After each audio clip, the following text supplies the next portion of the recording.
આપ જોઈ રહ્યા છો સ્પાર્ક ટુડે ન્યૂઝ। આંકલાવ તાલુકાના કહાનવાડી સરકારી જમીન સ્વામિનારાયણ ગુરુકુલને સોંપવા વિવાદ સર્જાયો છે। ગ્રામ્યજનોના વિરોધ સાથે મરીશું પણ એક તસુ જમીન આપીશું નહીંનો હુંકાર પક્ષપાતીથી પરે વિરોધ હોવાના વ્યક્ત થયા છે। આણંદ જિલ્લાના આંકલાવ તાલુકાના કહાનવાડી વિસ્તારમાં આવેલા સરકારી આશરે 237 વીઘા જેટલી જમીન રાજકોટ સ્વામિનારાયણ ગુરુકુલને પાણીના ભાવે આપવાથી જ ગ્રામ પંચાયતને વિશ્વાસમાં લીધા સિવાય બારોબાર આપવા અને રચાયેલા કારસાને પણ આજે કહાનવાડી ખાતે ગ્રામજનોએ એક થઈ મરી જઈશું પરંતુ એક તસુ પણ જમીન આપીશું નહીં ના હુંકાર સાથે વિરોધ પક્ષાપક્ષીથી પર હોવાના સૂર વ્યક્ત કરી અને વિરોધ કર્યો છે। સાથે જ માહિતી પણ મળી રહી છે।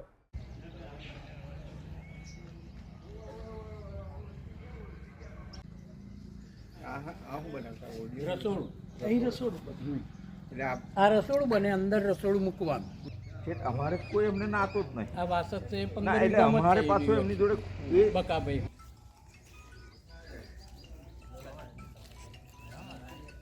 અમારું ગ્રામ પંચાયતે ગ્રામ સભામાં આવશે અને પણ જીવ આપીશું પણ એ જમીન અમે આપવાના નથી। અમારા ગામમાં બાલ મંદિર થી લઈ કોલેજ પક્ષી નહીં ગામની એકતા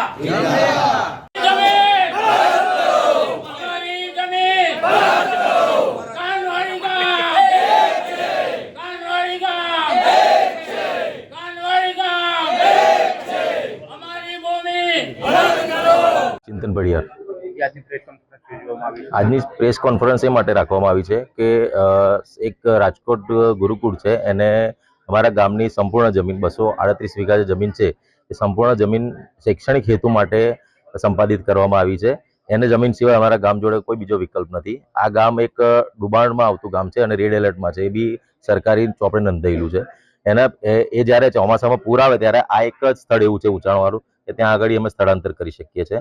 હવે એ સ્થળાંતરની જગ્યા બધી સંપૂર્ણ આપી દેવામાં આવશે તો પછી ગામ લોકો ક્યાં જશે અને ડૂબી જશે એની જવાબદારી કોની રહેશે? આગામી રણનીતિ 10 તારીખે અમે ગ્રામસભાનું આયોજન કર્યું છે। ખાસ ગ્રામસભા બોલાવી છે અને ગ્રામસભામાં આવવા માટે અમે મામલતદાર શ્રીથી માંડી પ્રાંત અધિકારી, ડીડીઓ મેડમ અને કલેક્ટરશ્રીને પણ આમંત્રણ આપ્યું છે અને એ લોકો આવે, અમારા ગામની એકતા જોવે અને અમારી જે આ ગ્રામસભામાં ઠરાવ થાય કે આ જમીન અમે કોઈ પણ સંજોગોમાં ગુરુકુળને ફાળવવા માંગતા નથી, એ ઠરાવ ત્યાં સરકારશ્રી સુધી પહોંચાડે, બસ એ જ અમારી વિનંતી। મનુભાઈ ભૂપતસિંહ પડિયાર એ અમારા ગામનું જે રાજકોટ ગુરુકુળને ગામને અંધારામાં રાખી અને 237 વીઘા જમીન સરકારી પડતર ફક્ત 237 વીઘા હતું અને 237 વીઘા જમીન સ્વામિનારાયણ ગુરુકુળના નામે ફળવાઈ છે। એ ખરેખર 11 ટ્રસ્ટીઓનું બનેલું એક ટ્રસ્ટ છે। એ લોકોએ ગુજરાતમાં આવી અનેક જગ્યાએ આ રીતની જમીનો પડાવી અને શિક્ષણના હેતુનું નામ આપી અને જમીનોનું બહુ મોટું કૌભાંડ આચરેલ છે। એ લોકો બહારના લોકોએ પણ અમને સહકાર આપવાનું કહ્યું છે પણ અત્યારે ફક્ત આ ગામ સભા અમારા ગામની એકતા અને અખંડિતતા રાખવા માટે અમે બોલાવેલ છે।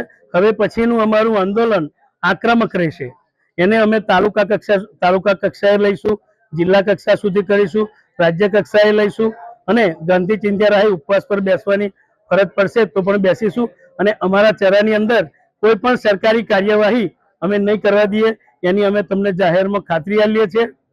અને ગામમાં કોઈ બે ભાગલા નથી। જે સ્વામી આવી અને ખોટા નિવેદનો કરે છે એ એમણે સમજી લેવું જોઈએ, એવું ન કરવું જોઈએ। અને બકાભાઈ સંસદ સભ્ય સાહેબે પણ એમણે પણ કહ્યું કે મને 4 થી 5 જણાએ મને કહ્યું, પછી મેં લખ્યું છે તો એ 4-5 જણને કહેવાથી આખા ગામની જમીન ના લખાય અને આટલી બધી ના લખાય। આંદોલન ચાલુ રાખ્યા તો અમે લડાયક રીતે આખું ગામ જીવ જશે તો વાંધો નહીં પણ આગળની કાર્યવાહી અમે એમને કબજો આગળની માપણી કશું જ નહીં કરવા દઈએ એની અમે જાહેરમાં કહીએ છીએ। એ પાયા વિહોણો આક્ષેપ છે। એ તો પેલા ગુલાબસિંહ પર આક્ષેપ કરે છે, એવા બધા પાયા વિહોણા આક્ષેપ કરવાની જરૂર નથી। એમના કુટુંબીજનો બધું એક જ બાપની પ્રજા છે અને બધા અમે સાથે રહેવાના છીએ। અમે બકાભાઈને પણ આમંત્રણ આપીશું સાહેબને કે બકાભાઈ સાહેબ તમે આવો, અમિતભાઈ જે વિપક્ષના નેતા છે એમને પણ કહીશું અને તાલુકા જિલ્લાના જે આગેવાનો અમે સાથે મળી મુખ્યમંત્રી સાહેબ પાસે પણ અમારી વિનંતી લઈને જઈશું અને એવા એના માટે ફેર વિચાર કરશે।